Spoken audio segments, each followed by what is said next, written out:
15. April, 1965. Dearest Suzie, I received 2 letters from you yesterday and 1 from the folks. I was glad to get them. Mom told me how she enjoyed keeping Brett that night. I still haven't heard from Minnie or Mike. Well, today was another quiet day. We had a mission to escort a general this afternoon, but it didn't amount to much. Things are just the same for me. I spend most of my time counting days. I thought that coming over to the Cobras would keep me busy, but I don't fly as much over here as I did before. I am platoon operations officer, and that takes up some of my time, but I still have a lot of goof-off time. We have a mission tomorrow, but I don't think it will amount to much. Oh, just general information.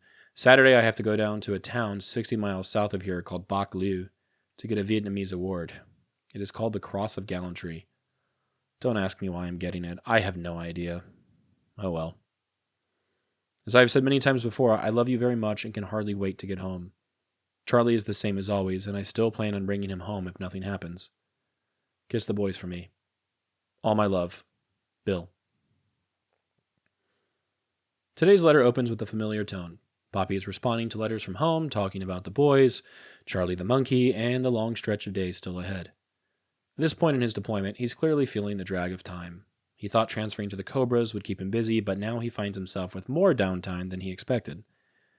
For all the danger that came with medevac and troop transport missions, at least they broke up the monotony. This kind of in-between space, not in combat, not at home, is where a lot of these letters are starting to live. But buried in the middle of the letter, almost like an afterthought, Poppy mentions something remarkable. He's been told to report to Bac Lieu, a town about 60 miles south of his base, to receive a medal from the South Vietnamese government. He writes, "It is called the Cross of Gallantry. Don't ask me why I'm getting it. I have no idea." Also known as the Anh Dũng Bội Tinh, the Vietnamese Cross of Gallantry military decoration was awarded by the Republic of Vietnam to recognize acts of valor or heroic conduct in combat. It was the South Vietnamese equivalent of the Bronze Star. American service members were eligible to receive it, especially those who supported ARVN, forces in joint operations, or demonstrated bravery under fire.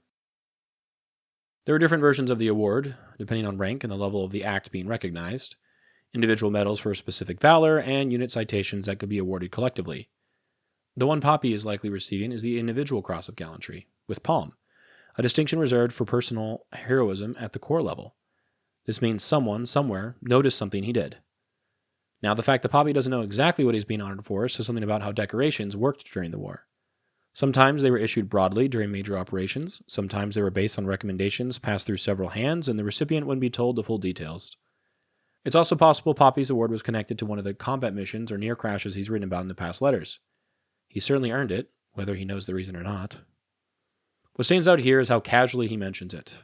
There's no bravado, no excitement, just a line in a letter, followed by more talk about the boys and Charlie and his hope to come home soon. It makes you wonder how much Poppy downplayed the weight of what he was doing, both for his own peace of mind and for Susie's. The photo I chose for today was taken from his helicopter while it was on the ground. It shows an injured South Vietnamese soldier getting carried on a makeshift carrier, which almost looks like a hammock. They were in the process of bringing him to Poppy's helicopter. Perhaps it is the reason he won the Cross of Gallantry.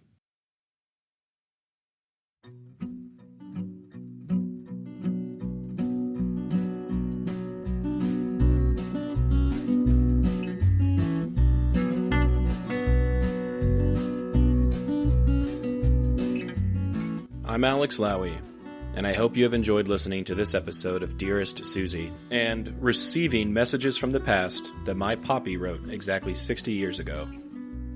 I sincerely appreciate your time and interest.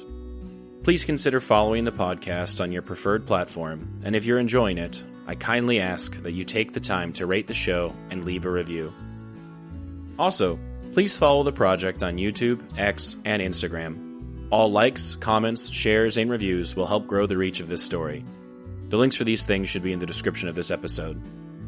Please feel free to email me at dearestsuziepodcast@gmail.com if you have anything you'd like to say. I'd love to chat or to hear about your stories as well. Thank you for listening, and God bless.